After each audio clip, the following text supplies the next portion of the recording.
Alright, guys. Day 3. We're going to jump right into chapter 7. We're going to be reading chapter 7 through 9 today. Alright, so the great flood. Then the Lord said to Noah, "Come into the ark, you and all your household, because I have seen that you are righteous before me in this generation. You shall take with you 7 each of every clean animal, a male and his female, 2 each of animals that are unclean, a male and his female, also 7 each of birds of the air, male and female, to keep the species alive on the face of all the earth. For after 7 more days I will cause it to rain on the earth 40 days and 40 nights. And I will destroy from the face of the earth all living things that I have made."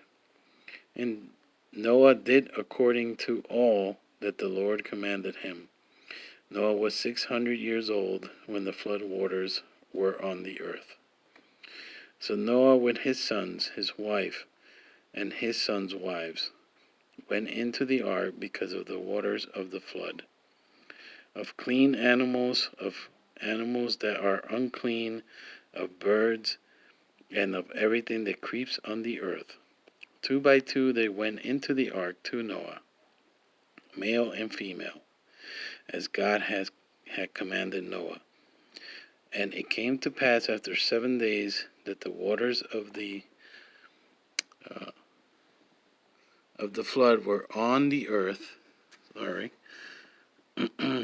in the 600th year of Noah's life.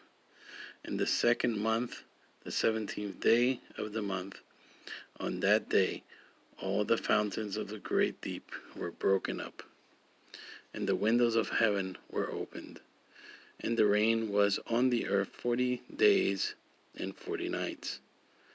On the very same day, Noah and Noah's sons, Shem, Ham, and Japheth, and Noah's wife, and the 3 wives of his sons with them, entered the ark. They and every beast after its kind, all cattle after their kind, every creeping thing that creeps on earth after its kind, and every bird after its kind, every bird of every sort. And they went into the ark to Noah, 2 by 2, of all flesh in which is the breath of life.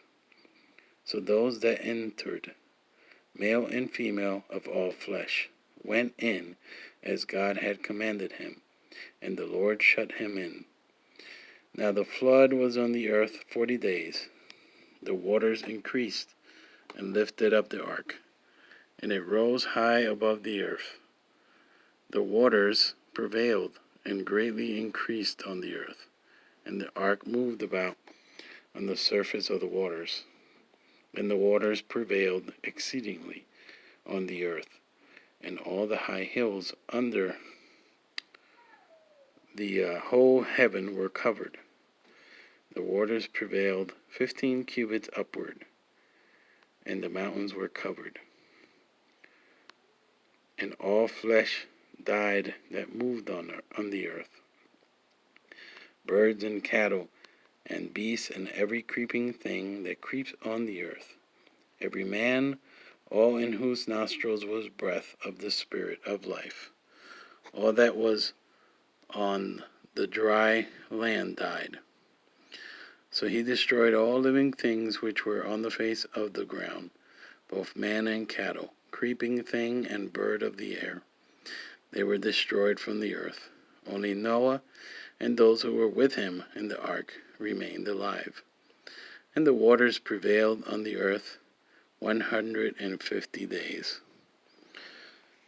Chapter 8. Noah's deliverance. Then God remembered Noah and every living thing and all animals that were with him in the ark. And God made a wind to pass over the earth, and the waters subsided. The fountains of the deep and the windows of heaven were also stopped. The rain from heaven was restrained, and the waters receded continually from the earth. At the end of the 150 days, the waters decreased. Then the ark rested in the 7th month, the 17th day of the month, on the mountains of Ararat, and the waters decreased continually until the 10th month.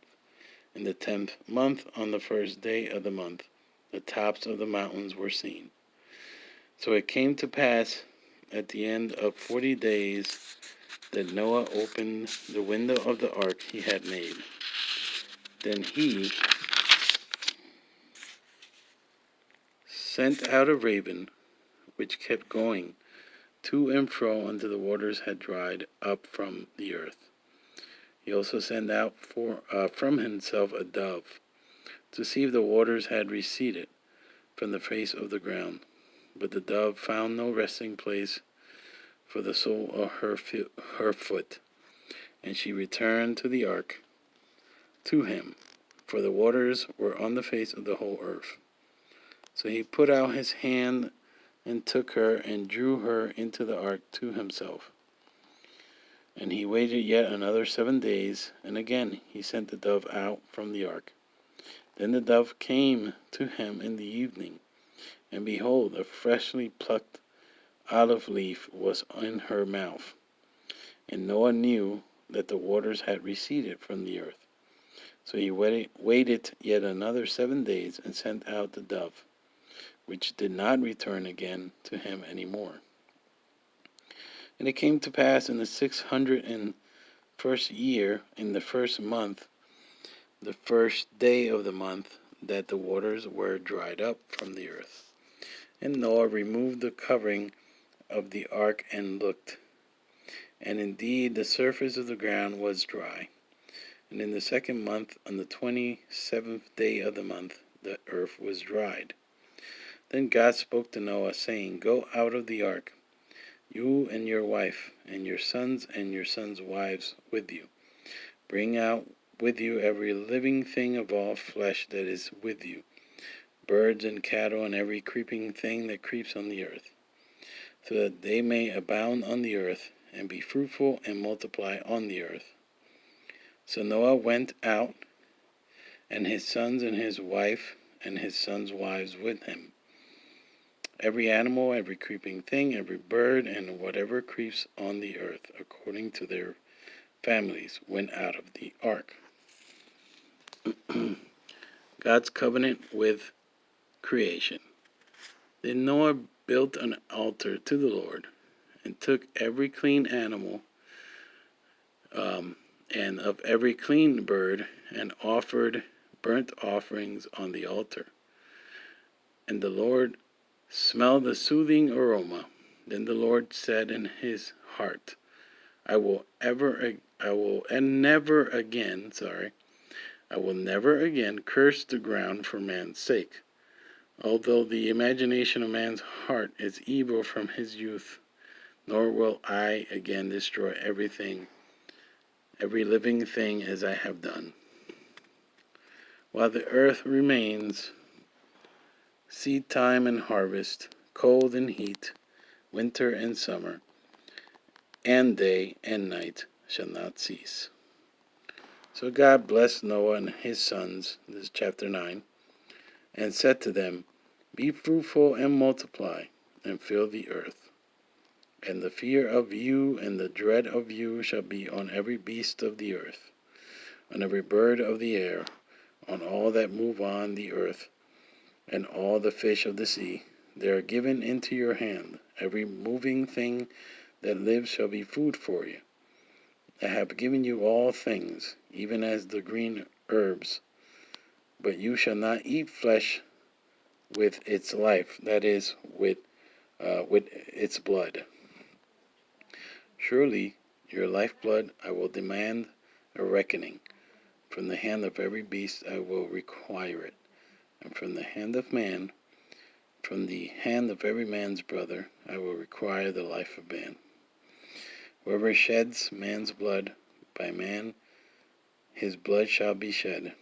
For in the image of God he made man. And as for you, be fruitful and multiply.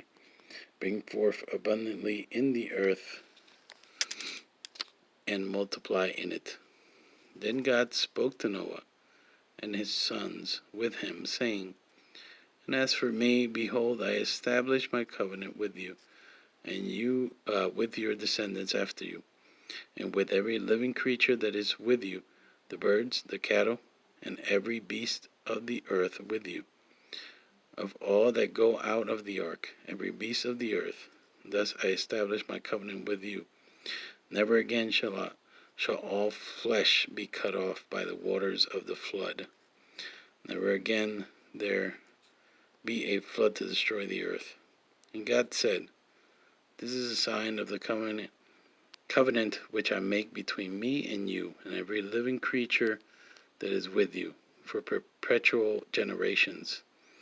I set my rainbow in the cloud, and it shall be for the sign of the covenant between me and the earth.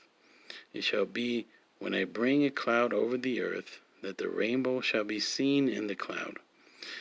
And I will remember my covenant, which is between me and you, every living creature of all flesh.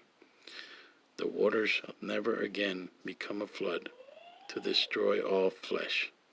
The rainbow shall be in the cloud, and I will look on it to remember the everlasting covenant between God and every living creature of all flesh that is on the earth. And God said to Noah, This is the sign of the covenant which I have established between me and all flesh that is on the earth. Noah and his sons. Now the sons of Noah went out of the ark, were Shem, Ham, and Japheth. And Ham was the father of Canaan. These three were the sons of Noah, and from these the whole earth was populated. And Noah began to be a farmer, and he planted a vineyard. Then he drank of the wine and was drunk, and became uncovered in his tent. And Ham, the father of Canaan, saw the nakedness of his father, and told his two brothers outside. But Shem and Japheth took a garment, laid it on both their shoulders, and went backward and covered the nakedness of their father. Their faces were turned away, and they did not see their father's nakedness. So Noah woke from his wine and knew what his younger son had done to him. Then he said, Cursed be Canaan, a servant of servants. He shall be to his brethren.